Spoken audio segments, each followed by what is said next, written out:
Hello, good morning मित्रों। स्वागत है आपके अपने चैनल बीबी सर पर।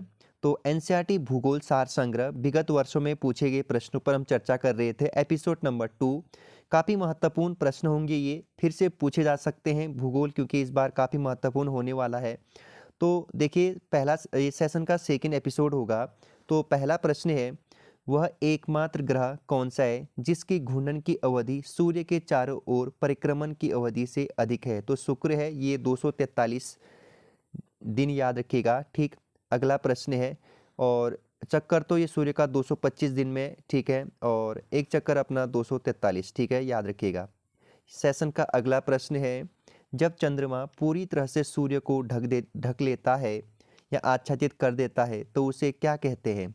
तो जब चंद्रमा ना पूरी तरह से सूर्य को ढक देता है तो उसे कहते हैं उम्रा। क्या कहते हैं? या प्रछाया कहते हैं या उम्रा कहते हैं। ये लोक सेवा आयोग में पूछा गया सवाल है, उम्रा क्या होता है, ठीक है। अगला प्रश्न है, ग्रह के दौरान पड़ने वाली छाया के सबसे काले भाग को क्या कहा जाता है? तो इसको कहा जाता है दोस्तों प्रछाया। क्या कहा जाता है? प्रछाया, किसी की छाया, ठीक है। ऊपर पर हमने चर्चा की थी, तो नीचे पर प्रश्न फिर से पूछा गया है। अगला प्रश्न है, सूर्य या चंद्र ग्रहण में पृथ्वी की छाया कितने भाग में विभाजित हो जाती है? 3, ठीक है। जितना भी होगा तो इसका लगभग इस तरीके से आपको दिखाई देता है कभी कभी, ठीक है। तो याद रखना है आपको, बेसिकली बाहरी आवरण दिखाई देता है हल्का सा आपको, ठीक है। तो ये 3 भाग। अगला प्रश्न है, कौन सी रेखा भूमि परिणाम से पड़े एक टेढ़ी मेढ़ी रेखा है? तो अंतर्राष्ट्रीय तिथि रेखा, जिसे आप इंटरनेशनल नेशनल डेडलाइन कहते होंगे, अंतर्राष्ट्रीय तिथि रेखा 180 जो इस तरीके से जाती है दोस्तों, देखेंगे आप, ठीक है, लंदन वाले से, ठीक है, ग्रीनविच। अगला प्रश्न है, अंतर्राष्ट्रीय तिथि रेखा किस महासागर से होकर खींची जाती है? तो प्रशांत महासागर से, ओके। अगला है, रेखांश की प्रत्येक डिग्री के लिए किसी जगह के स्थानीय समय में ग्रीनविच समय से कितना अंतर होता है? तो 4 मिनट आपने पढ़ा होगा, 1 डिग्री 4 मिनट, ठीक है। तो ये महत्वपूर्ण है। अक्षांश और देशांतर, अक्षांश रेखाओं की कुल संख्या 180 है, आप लोग को पता होना चाहिए, ठीक। वहीं कहीं 181 दिया होगा तो कहीं वहीं 79 है, कहीं पर शून्य रेखा को नहीं गिना जाता है, तो कहीं पर आपका शून्य रेखा को गिना जाता है तो 180 हो जाता है, नहीं गिना जाता है 179। तो ओवरऑल 180 आपको याद रखना है अक्षांश पे। वहीं देशांतर पर आपको याद रखना है टोटल 360 ही। और ठीक है, देशांतर ये वाली रेखा होती है, आपने देखा होगा ग्लोब पर खींची गई, और जो अक्षांश होती है वो तिरछी होती है, ठीक है। ये रेखाएं न होकर के वृत्त होती है, ऐसा कहा जाता है, ठीक है। अक्षांश रेखा न होकर के क्या है? वृत्त है, जबकि देशांतर खुद क्या है? रेखाएं है, याद रखेंगे आप, हाँ।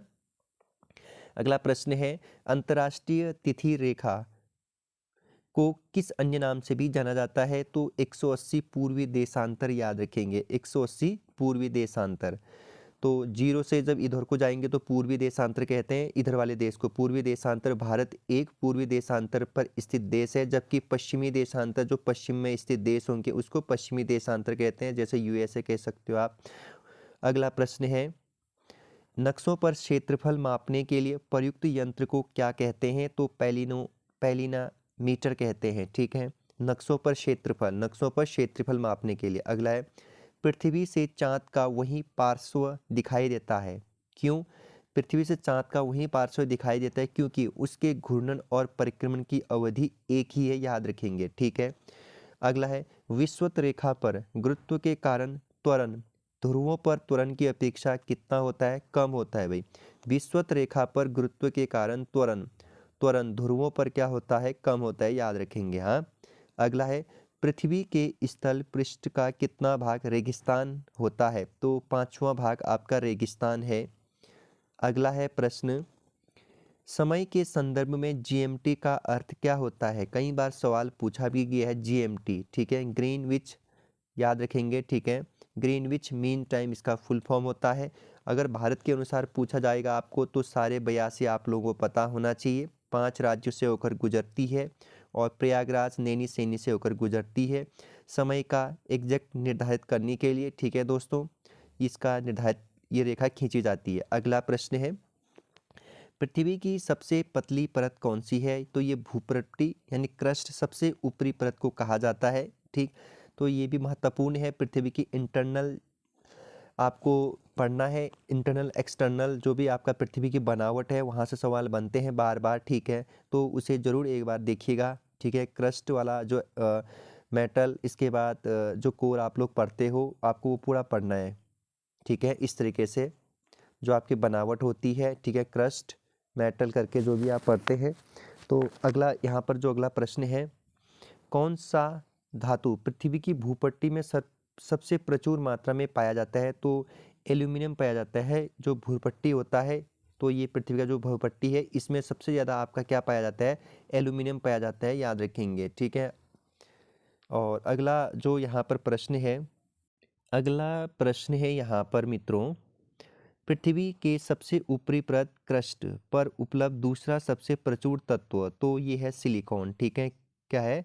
सिलिकॉन, याद रखेंगे। अगला है, पृथ्वी की सतह पर एक स्थान पर प्राप्त आतपन की राशि किस पर निर्भर करती है? तो उसके अक्षांश पर निर्भर करती है। हाँ, क्योंकि अक्षांश क्या निर्धारित करता है? स्थान निर्धारित करता है, स्थान को बताता है, जबकि देशांतर आपका समय को बताता है, ठीक है, याद रखेंगे। ओके, देशांतर समय को बताता है। हाँ, ये पिछले सालों में पूछे गए प्रश्न हैं भूगोल के, ठीक है, बड़े बड़े एग्जामों में, तो इसलिए आप इसको एक रिवीजन बेस पे ले सकते हैं बस।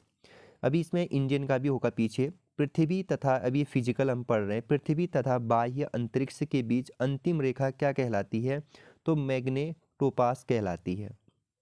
अगला, यदि पृथ्वी के घूर्णन की गति बढ़ जाती है तो शरीर का वजन गिरेगा या घट जाएगा? तो ये हो जाता है दोस्तों, घट जाएगा अगर, क्योंकि पृथ्वी की घूर्णन की गति बढ़ जाती है। तो अगला प्रश्न, किसी वस्तु का अधिकतम भार किस स्थिति में होगा?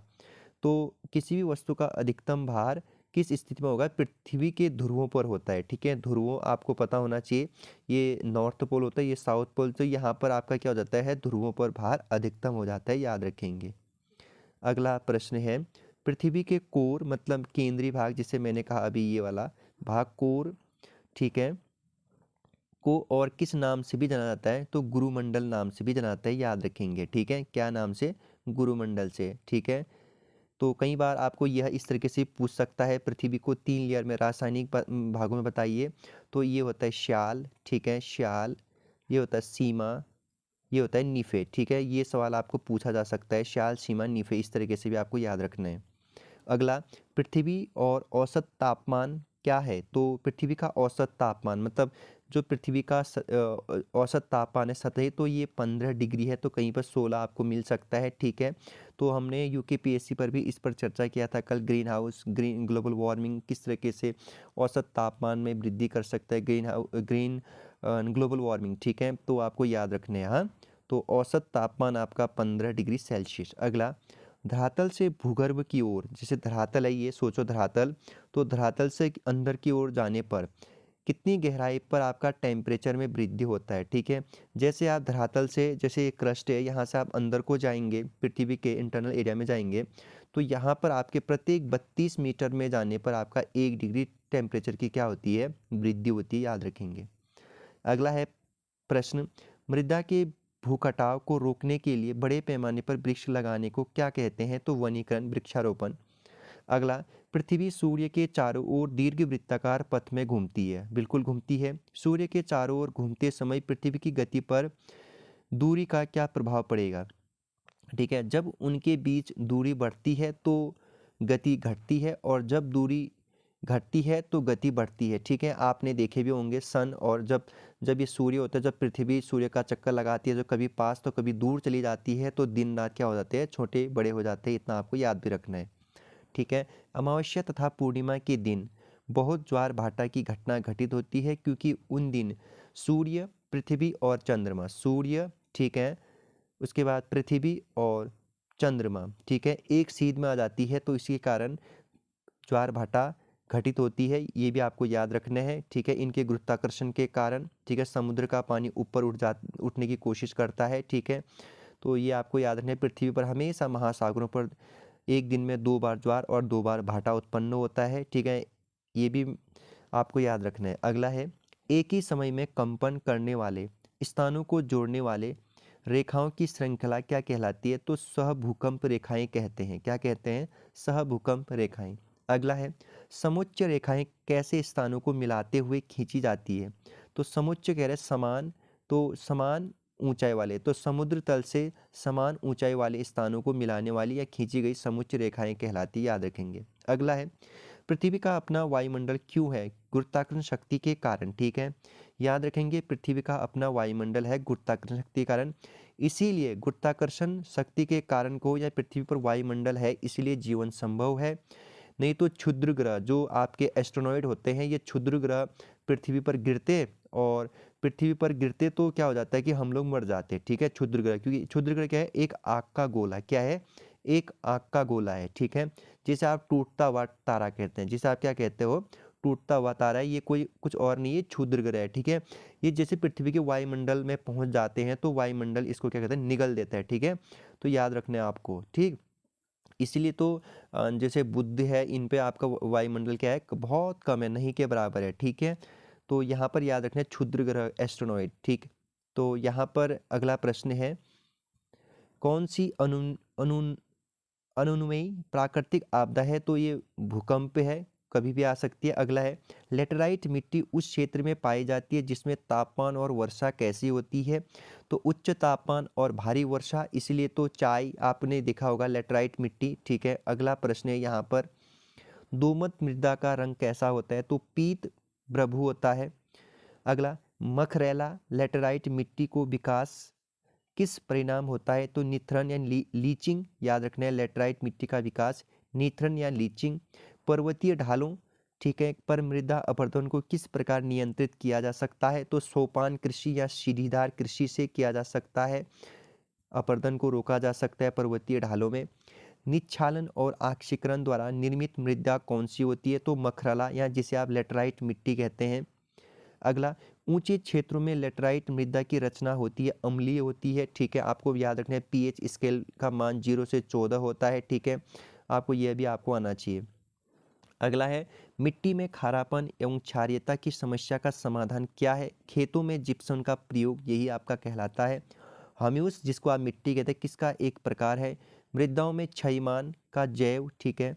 अगला है, कौन सी मिट्टियों में सैकड़ों वर्षों से कृषि कार्य बिना अधिक खाद दिए हुए चलता रहता है? तो काली और कछारी या जलोढ़ मिट्टी आपका याद रखना है, जिसमें आपका क्या करना है? बिना खाद दिए भी, ठीक है, इसमें खाद नहीं भी डालिए काली मिट्टी में, जिसे आप कछारी या फिर जलोढ़ मिट्टी कहते हो दोस्तों।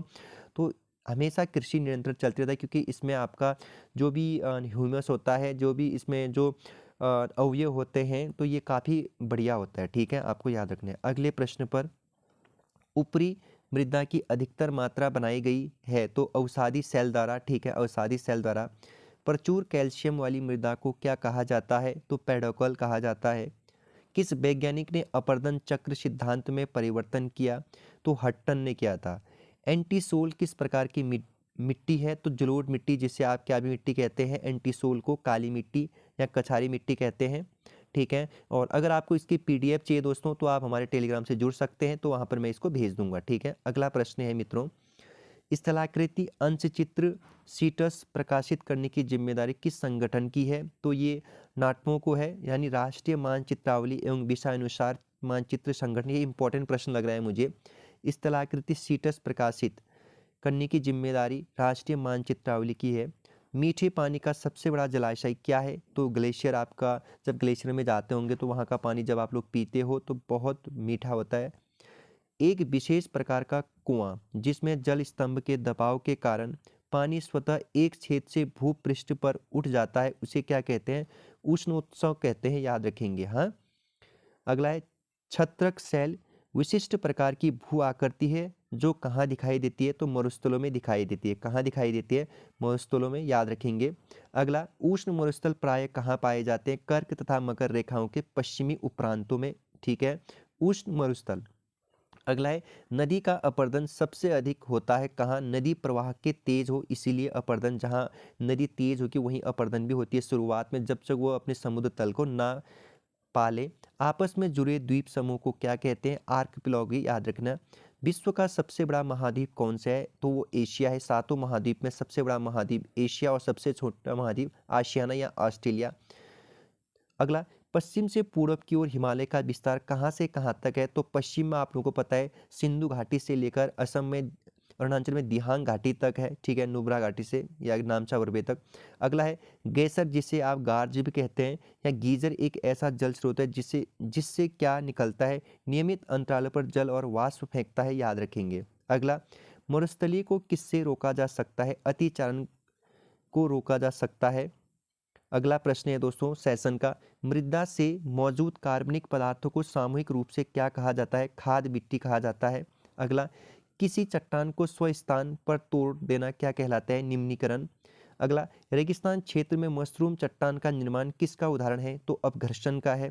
तो रेगिस्तान क्षेत्र में मशरूम की चट्टानें होती है, इसका उदाहरण है अपघर्षण, ठीक है। पर्वतों के उन प्राकृतिक अंतरालों को क्या कहा जाता है, जो मार्ग बन जाते हैं, तो दर्रा कहते हैं। दर्रा आपको पता ही होगा, एक स्थान से दूसरे स्थान पर जाने, जिसे पास धुरा भी कहते हैं।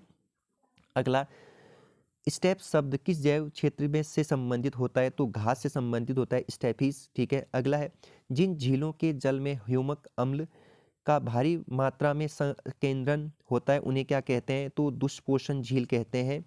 अगला है प्रश्न यहाँ पर, दोआब का क्या मतलब होता है, तो दो नदियों के बीच की भूमि, ठीक है। दोआब क्या कहलाता है दोस्तों, दोआब गंगा और ब्रह्मपुत्र आपने सुना होगा, गंगा यमुना भी सुना होगा, दो नदियों के बीच की धुनी दोआब। नदी की तरुणावस्था में कौन सी प्रक्रिया है, घाटी को गहरा करना ही तरुणावस्था कहलाता है। चापाकार झील, ठीक है, चापाकार झील की रचना तब होती है जब नदी कहाँ पर होती है, बहुत कम ढलान पर होती है, तो देखिए वो इस तरीके से फैल जाती है। अगला प्रश्न है, समुद्र तक पहुँचते पहुँचते नदी का प्रवाह धीमा हो जाता है तथा नदी अनेक धाराओं में विभाजित हो जाती है, जिनको क्या कहा जाता है, तो वितरिका। इंपॉर्टेंट है ये प्रश्न, ठीक है, वितरिका मतलब ऐसे ऐसे हो जाना, ठीक है, तो याद रखना आप। हाँ, हिमालय क्षेत्र की चट्टानें मुख्य रूप से किस प्रकार की होती है, तो अवसादी, ठीक है, सेडिमेंट्री। अगला है, जल और पवन द्वारा ऊपरी मृदा का पृथक्करण क्या कहलाता है, तो मृदा प्रक्षालन कहलाता है, ठीक है, मतलब बह जाना। दो सागरों या महासागरों के मध्य भूमि की एक संकीर्ण स्थल पट्टी को क्या कहते हैं, जलडमरू, जैसे पाक जलडमरू है, ठीक है। मन्नार आपने देखा होगा, पाकिस्तान सॉरी श्रीलंका और भारत के मध्य, ठीक है। जैसे ये भारत का अंतिम छोर है कन्याकुमारी, तो यहाँ पर श्रीलंका है, तो ये वाला जो आसपास जाते हैं यहाँ से नाव, तो उसको कहते हैं जलडमरू, ठीक है। अगला है, पाहोल की क्रिया किसके कारण दृष्टिगोचर होती है, तो नदी के कटाव के कारण। नदी के किस प्रवाह में बाढ़ के मैदान का गठन होता है, निचली या समतल प्रवाह में, ठीक है। अगला है दोस्तों, कौन सी नदी भूमध्य रेखा को दो बार काटती है, कांगो नदी, मैंने बताया था आपको, अफ्रीका में बहती है, मोस्ट इंपॉर्टेंट। फिर मैंने लिम्पो नदी भी बताया था आपको, फिर नील नदी भी बताया था मैंने। किसी नदी घाटी के चौड़ा होने के कारण क्या है, तो पार्श्विक अपरदन या भूक्षरण, ठीक है। अगला है, महाद्वीपों की एक साथ जुड़ी अवस्था को क्या कहा जाता है, पेंजिया। मैंने आपको बताया था पहले, ये पूरा पृथ्वी एक पेंजिया था, ठीक है। किस तरीके से टूटा ये भी आप लोगों को पहले ही बता चुका हूँ मैं। पर्वतीय छायाकरण विधि में भू आकृतियों पर किस दिशा में प्रकाश पड़ने की कल्पना की जाती है, तो उत्तर पूर्वी, ठीक है, उत्तर पूर्व। अगला है, सू नहर किन दो झीलों को जोड़ती है, सुपिरिया और ह्यूरन को, ठीक है। अगला ये सू नहर इंपॉर्टेंट याद रखिएगा, ये बात, सू नहर किन दो झीलों को जोड़ती है, सुपिरिया और ह्यूरन को। उत्तरी गोलार्ध के दाएं, ठीक है, एक बार अच्छे सुनिएगा थोड़ा सा इस प्रश्न पर। उत्तरी गोलार्ध देख, ठीक है, ये आपका उत्तरी गोलार्ध हुआ। उत्तरी गोलार्ध के दाएं पवनों, ठीक है, दाएं पवनों का विश्लेषण किसके द्वारा होता है, तो पृथ्वी के घूर्णन के द्वारा, ठीक है। एक बार आप जो क्रोलिस बल है, जो पवन वाला है, उस टॉपिक को जरूर देखिएगा। हाँ, कहाँ कहाँ उत्तरी गोलार्ध में अपने दाईं ओर, यहाँ बाईं ओर, इस तरीके से मुड़ जाती है, तो इसको आप जरूर देखिएगा एक बार ये टॉपिक। तो ये है पिछले सालों के प्रश्न भूगोल में पूछे गए, जो बार बार आगे भी पूछे जा सकते हैं। अभी 2-3 वीडियो और बनाऊंगा दोस्तों इसमें, इसको अधिक से अधिक मतलब आपको 1 इसमें आपको 1.5 में आपको क्या करना है, इसको चला देना है, ठीक है, स्पीड में, जिससे आपको क्या हो जाएगा, एक रिवीजन बेस बन जाए भूगोल में, ठीक है। ज़्यादा टेंशन नहीं लेना है, नहीं भी आ रहा है एक भी प्रश्न, इसको कुछ नहीं करना है, आप बस आपको भूगोल में कौन कौन से टॉपिक पढ़ने हैं, अक्षांश देशांतर, पृथ्वी के बनावट, ठीक है, सबसे पहले पृथ्वी की बनावट, और आपको ग्रह पढ़ने हैं, ठीक है, इंपॉर्टेंट वो भी है आपका। इसके बाद आपका एक जो मैंने थोड़ी देर पहले कहा, बल हल से संबंधित, जैसे उष्ण कटिबंधीय हो गया, केरोलिस बल, ये वाला आप जरूर देखिएगा। फिर यहाँ पर जो इम्पोर्टेंट हो जाता है, जैसे सातों महाद्वीपों के सबसे ऊंचे पर्वत, सबसे लंबी नदी, एक बार आज क्या करिएगा ना, सातों महाद्वीपों के सबसे ऊंचे पर्वत लिखिएगा, फिर आपको सातों महाद्वीपों को सबसे लंबी नदी आप लिखिएगा, उसको याद जरूर करिएगा, ठीक है। यहाँ से सवाल बनते हैं, ठीक। तो हम शाम को मिलेंगे, यूके पीएससी के प्रश्नों पर चर्चा करेंगे, तब तक के लिए चैनल पर बने रहिए, धन्यवाद। पसंद आया तो सब्सक्राइब, अन्यथा आप चैनल को सुनिए, वीडियो को सुनिए। बाय।